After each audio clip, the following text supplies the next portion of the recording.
Bonjour à tous, on est aujourd'hui donc le 18 Tevet et nous allons aborder aujourd'hui le nouveau chapitre du Tanya, chapitre 11.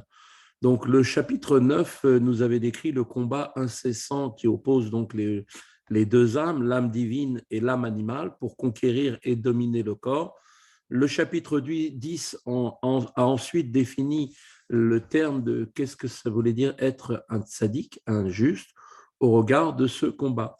Donc les tzaddikim, comme on l'a vu, sont divisés en deux catégories générales.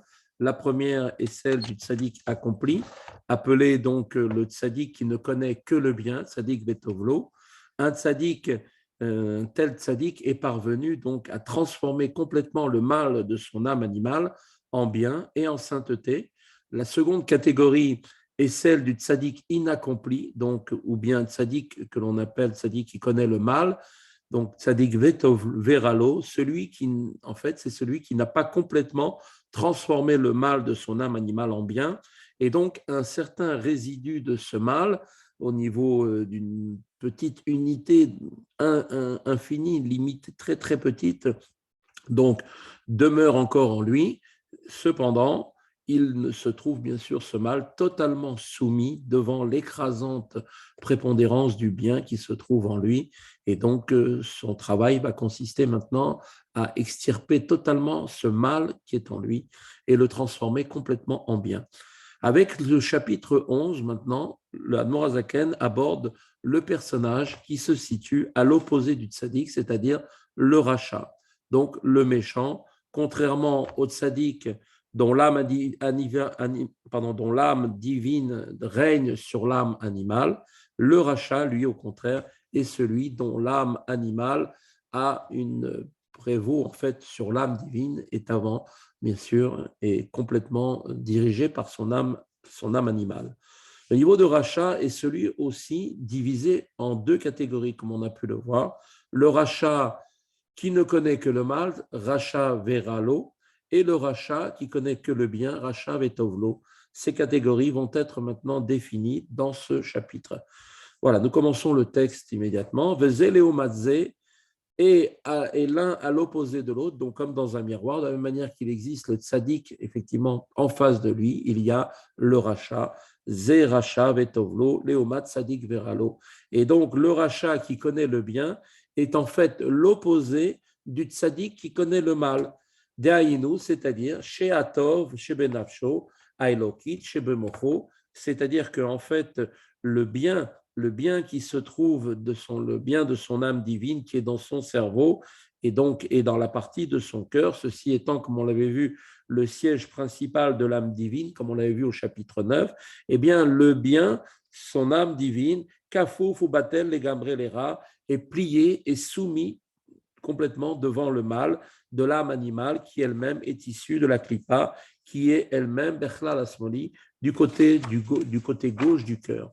Chez le rachat qui connaît donc le bien, c'est le mal de l'âme animale qui prévaut sur le bien de l'âme divine au point que le bien est soumis devant le mal. Vous voyez, complètement l'inverse du tzaddik veralo. Le tzaddik veralo, c'est le bien qui prédomine sur le mal. L'inverse, comme dans un miroir, le rachat vetovlo, là, cette fois, c'est l'âme animale qui prédomine, qui prévaut donc sur l'âme divine. Donc, de manière au point que le bien, donc, comme on l'a dit, est soumis devant le mal. Et là aussi, ce niveau de rachat vetovlo se divise également en des myriades de niveaux. Tout comme le tzaddik qui connaît le mal, comme on l'avait vu, donc est divisé en des myriades de niveaux. On l'avait expliqué selon le niveau d'effacement du mal devant le bien. De nombreuses subdivisions eh bien, existent au sein de la catégorie de rachat, lui aussi, qui connaît le bien selon le niveau d'effacement du bien devant le mal, comme va poursuivre Rabbi Shneor Zalman. Donc on retrouve la même chose à l'inverse chez du tzaddik veralo, chez le rachat vetovlo. Chez le Tzadik Vetovlo, on avait vu qu'il y avait une unité qui était plus ou moins infime de mal par rapport au bien. On avait vu donc, ça peut être soit une unité de, bien, de mal pour 60 fois de bien, ou ça peut être 100 fois de bien, ou bien ça peut être 1000 fois ou 10 000 fois.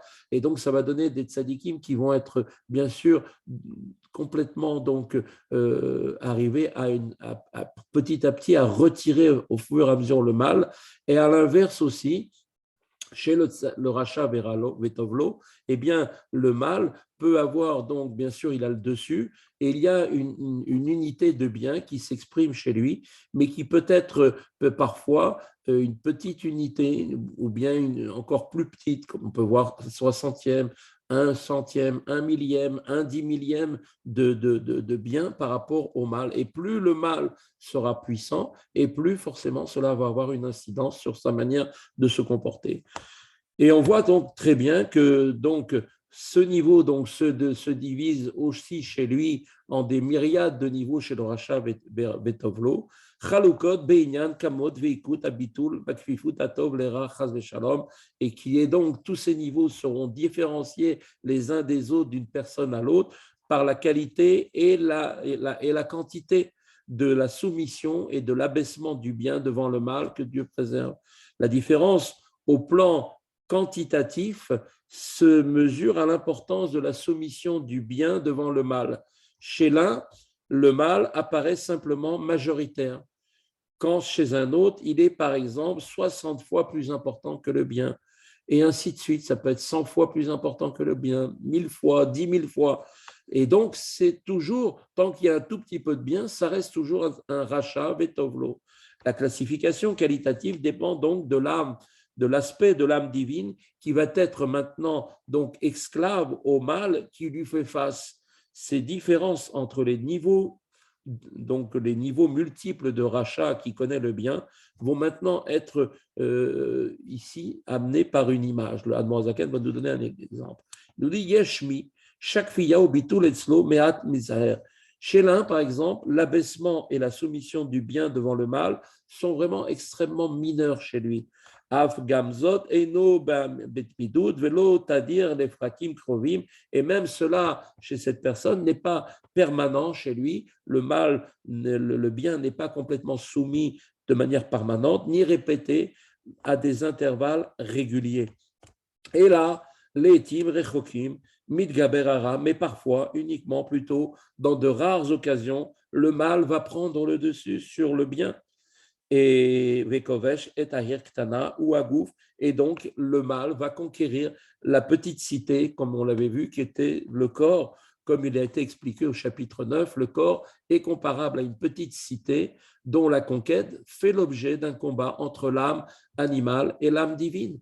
Ach lo kulo elam ixato levad. Cependant, même alors que le mal va s'emparer donc de cette ville, c'est pas donc la ville, c'est le corps. Eh bien, le mal chez lui, chez ce rachat Vetovlo, eh bien, le mal va s'emparer pas forcément de la totalité du corps, mais seulement, par exemple, d'une partie.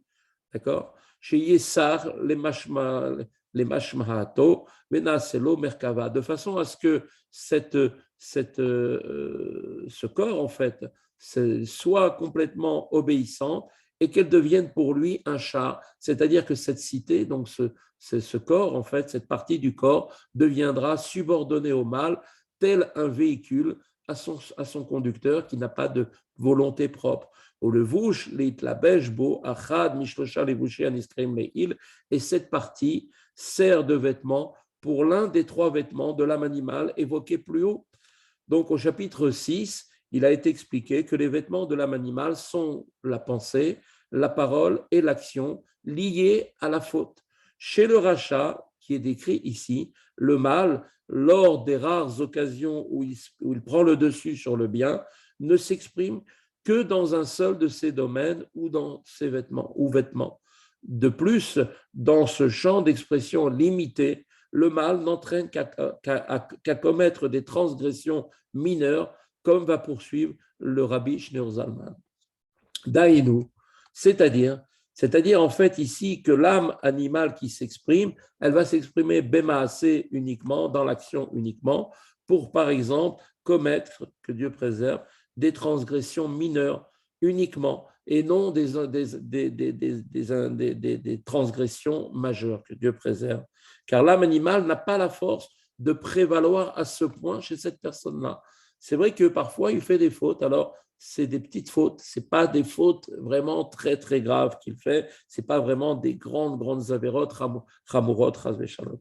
Au Bédibour Levan, les Daber, évêque la Shonara, ou bien parfois, cette catégorie, ça va être une personne qui, elle, par exemple, va s'exprimer en parole. Chez elle, ça va s'exprimer en parole, mais simplement, par exemple, dans l'expression de paroles qui sont des paroles qui frisent à la médisance, comme on le sait, la shonara, ou bien ça va être l'itsnout, par exemple, des choses qui concernent se moquer des autres, ou bien dans ce qui est semblable de ce genre de choses. Le mal n'étant pas chez lui suffisamment puissant pour l'inciter à faire de véritables propos de médisance, donc de la shonara, ou de moquerie.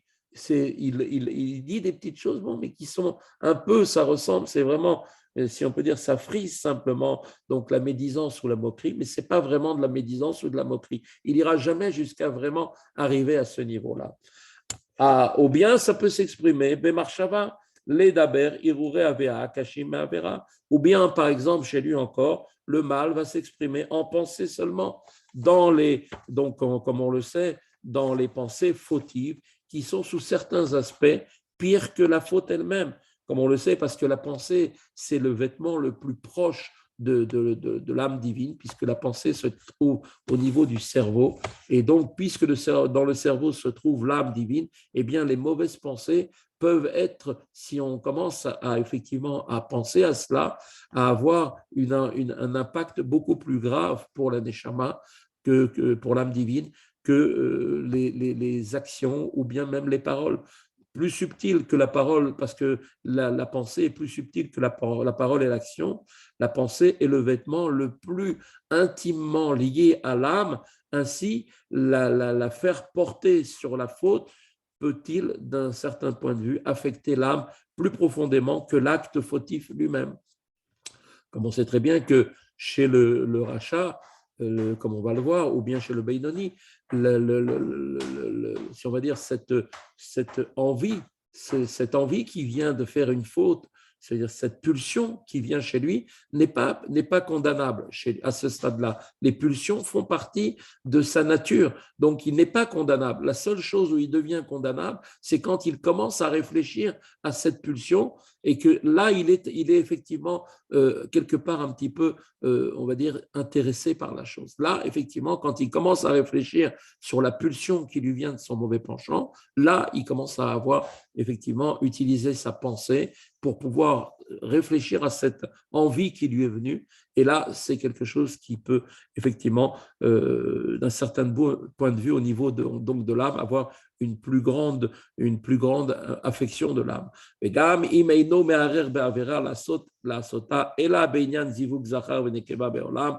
en est de même exactement ainsi, même s'il ne pense pas effectivement commettre une faute, mais réfléchit simplement à l'union entre le mâle et la femelle en général.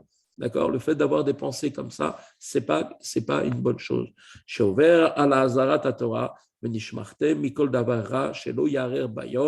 Comme c'est marqué, il transgressera donc l'interdiction de la Torah qui nous a été donnée dans le Deutéronome.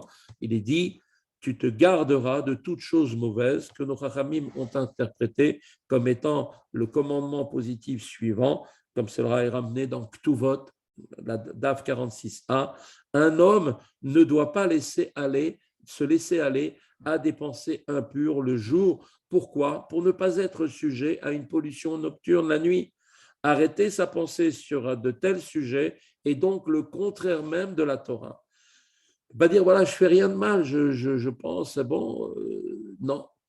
Dès que tu commences à penser dans la journée, ça peut avoir une incidence sur toi la nuit. Ou bien une autre forme d'expression du mal à travers la pensée, chez ce rachat, qui est un rachat, donc Petovlo, qui est un rachat partiel, eh bien, par exemple, quand à un moment propice à l'étude de la Torah, il pouvait étudier la Torah, et lui, qu'est-ce qu'il fait? Non, il se détourne, il détourne son cœur vers la vanité, les vanités de ce monde, comme le dit Shlomo Ameler, ce sont toutes les choses qui sont des sujets concernant ce monde qui n'ont que peu de durée. Donc, il détourne sa pensée d'un moment qu'il aurait pu utiliser pour l'étude de la Torah. Et au lieu d'étudier la Torah, eh bien, il se commence à regarder des choses qui ne sont pas forcément des choses interdites, qui peuvent être des sujets donc, qui concernent ce monde, qui sont forcément des choses qui un jour s'arrêteront pour lui. Comme l'enseigne d'ailleurs la Mishnah du traité Avot, c'est marqué dans Pirkei Avot, chapitre 3, Mishnah 4, c'est marqué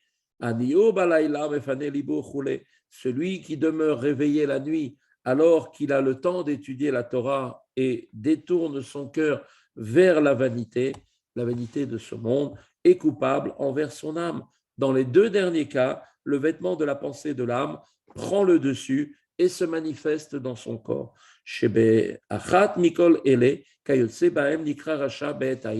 Et donc, dans l'un de ces deux cas, dans des cas semblables, c'est-à-dire quand un homme commet donc une transgression mineure en pensée, en parole ou en action, il est qualifié de rachat, de méchant à ce moment même.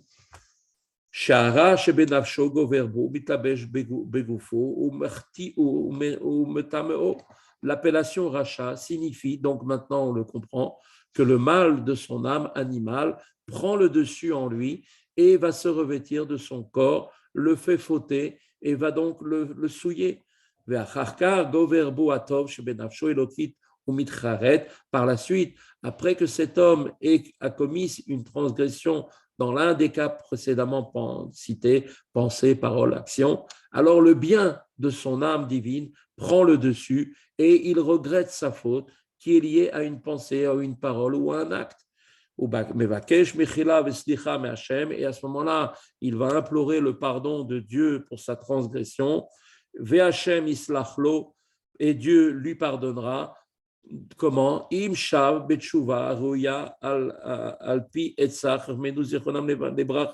Si Dieu lui pardonnera, si effectivement il se repent de manière adéquate selon le conseil de nos sages de mémoire bénie, suivant l'une des trois formes d'expiation qui ont été exposées par Rabbi Ishmael, comme c'est marqué là-bas dans la Gemara Yoma, Daf 86a. Là-bas, comme il a été expliqué aussi par ailleurs dans le Tanya, dans Ygret Hatshuva, les trois formes d'expiation évoquées donc, sont les suivantes. Premièrement, petit a, si un homme, par exemple, manque au respect d'un commandement positif et se repent, il est immédiatement pardonné, comme il est marqué dans la Gemara là-bas. Petit b, s'il transgresse un interdit et se repent, alors Yom Kippour et son repentir lui apportent le pardon. Petit c, si la faute est passible de la peine de karet, donc retranchement spirituel, ou de la peine de mort, alors au repentir et à la purification spirituelle de Yom Kippour doivent effectivement, pour que le pardon soit pleinement acquis, s'ajouter à ce moment-là donc des souffrances. Et effectivement, il aura le pardon. Cependant, comme le rabbi le souligne, le pardon divin obtenu par le repenti ne change pas le statut du rachat au vrai sens du terme, mais seulement au regard du sens figuré des termes rachat et tzaddik, c'est-à-dire par rapport aux notions de récompense et de châtiment. Donc, c'est en fait à ce moment-là qu'il y a donc une estimation et donc peser sur la balance des mérites et des fautes une telle personne qui faute rarement pour des choses mineures et se repent immédiatement est assimilée à un tzaddik et mérite récompense pour l'écrasante majorité de ses bonnes actions. Ça, c'est quand on va le juger après qu'il a fait tchouva. Alors à ce moment-là, on verra effectivement que la majorité de ses actions sont effectivement bonnes, sont faites selon le respect de Torah Mitzvot, et c'est une petite partie qu'il n'a pas observée. Selon ce jugement qui est fait après coup, alors on jugera qu'il est tzaddik. Mais tzaddik, la véritable définition, l'identité de tzaddik, il n'est pas un tzaddik, il reste toujours un rachat vetovlo.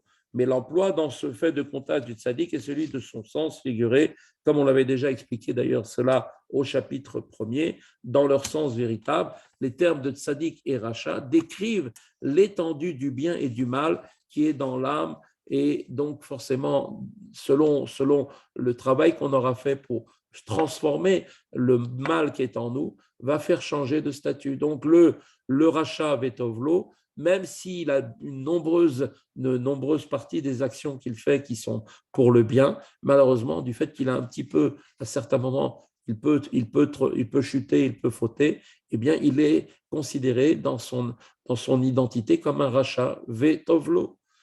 Et dans cette perspective, le sujet qui est ici décrit reste qualifié donc de rachat, même après qu'il se soit repenti et après qu'il ait obtenu le pardon. Car pourquoi? Parce qu'il a une prédisposition pour faire la faute qui demeure et en son âme animale, et son âme animale peut à tout moment reprendre la domination du corps.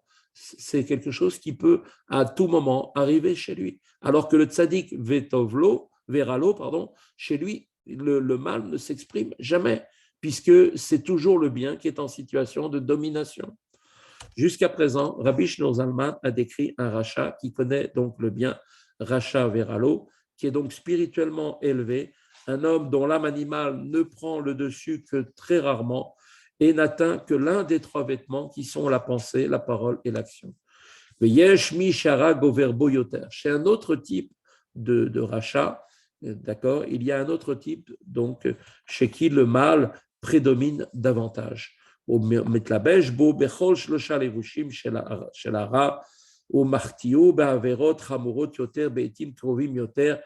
chez cette personne-là, les trois vêtements du mal se revêtent de son corps, et là, il transgresse en pensée, en parole et en action, et le mal l'entraîne à commettre des fautes beaucoup plus graves à des intervalles beaucoup plus réguliers.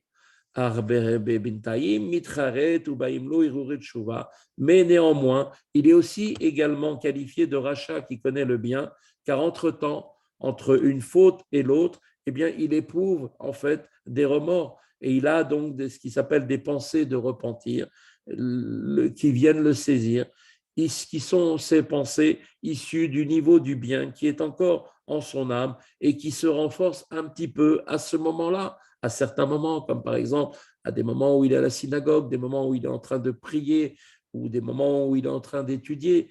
Mais en fait, chez lui, la majorité du temps, c'est toujours vers le mal qu'il se tourne. Et là, chez Nlo, il gabrut kolkar la nessar et tara, mais cependant, le bien qui est en lui ne se renforce pas suffisamment pour vaincre le mal. Les froches mechataav, les gamré liot modé veozev, au point que l'homme, cet homme-là, va rompre totalement avec ses fautes et qu'il soit comme celui qui avoue ses fautes et les abandonne à jamais. Jamais il en arrive à cela. Il fait des péchés, il regrette, mais bon, il recommence et ainsi de suite. Balze amrou rabotenu zal rechaim leim charatot, à son propos, nos chachamim, au propos de cet homme, nos chachamim, on dit de mémoire bénie, ils ont dit la chose suivante, comme c'est marqué dans la Gemara Nedarim Daf 9b. C'est un texte qui est rapporté d'ailleurs qui est rapporté ici dans le Tanya. Les Rechaïm, les méchants, ce sont les mots de la Gemara là-bas, sont pleins de remords entre la commission de leur faute. Il est également possible au moment de la faute qu'ils regrettent leur mauvais agissement, mais ne se sentent pas capables de pouvoir freiner leur désir. Ils n'ont pas cette force. Ceux-ci, cette catégorie de juifs, représente la majorité des Rechaïm qui ont encore du bien en leur âme. C'est ce bien qui provoque chez eux donc ces remords dans leur esprit et dans leur cœur. Et la catégorie du rachat qui connaît le bien comprend donc une multitude de niveaux, comme on peut le voir, de celui qui ne faute qu'à de rares occasions et dont les fautes ne sont que mineures et n'impliquent seulement alors qu'un seul vêtement de son âme animale, jusqu'à celui qui faute régulièrement et de manière beaucoup plus grave en engageant les trois vêtements de son âme. Mais néanmoins, tous ces gens-là sont qualifiés de rachat vetovlo, qui connaît le bien. la différence entre eux ne dépendra que du degré de soumission chez chacun du bien devant le mal. Cela en opposition directe avec la catégorie du tzaddik, Veralo, le tzaddik qui connaît le mal, elle-même aussi divisée en différents niveaux, suivant l'importance et la prédominance du bien sur le mal. Après maintenant avoir défini la nature du rachat qui connaît le mal, Rabbi Shneur Zalman va donc maintenant aborder la description du rachat Veralo qui ne connaît que le mal. Achmi sheino mitcharet leolam. Mais maintenant, on nous dit le Tanya, celui qui n'est jamais, qui ne regrette jamais, qui n'est jamais saisi par des pensées de repentir, eh bien cet homme-là est appelé Racha, qui connaît que le mal. C'est-à-dire, c'est-à-dire que seul le mal de son âme est resté en lui, ayant donc à ce moment-là toujours été le plus fort sur le bien, et à force, au fur et à mesure, ce bien a fini par le quitter. Et le bien maintenant qui était en lui se tient maintenant sous une forme de makif, d'accord, au-dessus de lui, c'est-à-dire que le bien est en train de errer au-dessus de lui, pour ainsi dire, de façon distante et extérieure, sans être jamais ressenti, puisqu'il n'est jamais intériorisé. Mais la reine Amrou Rabotenouzal,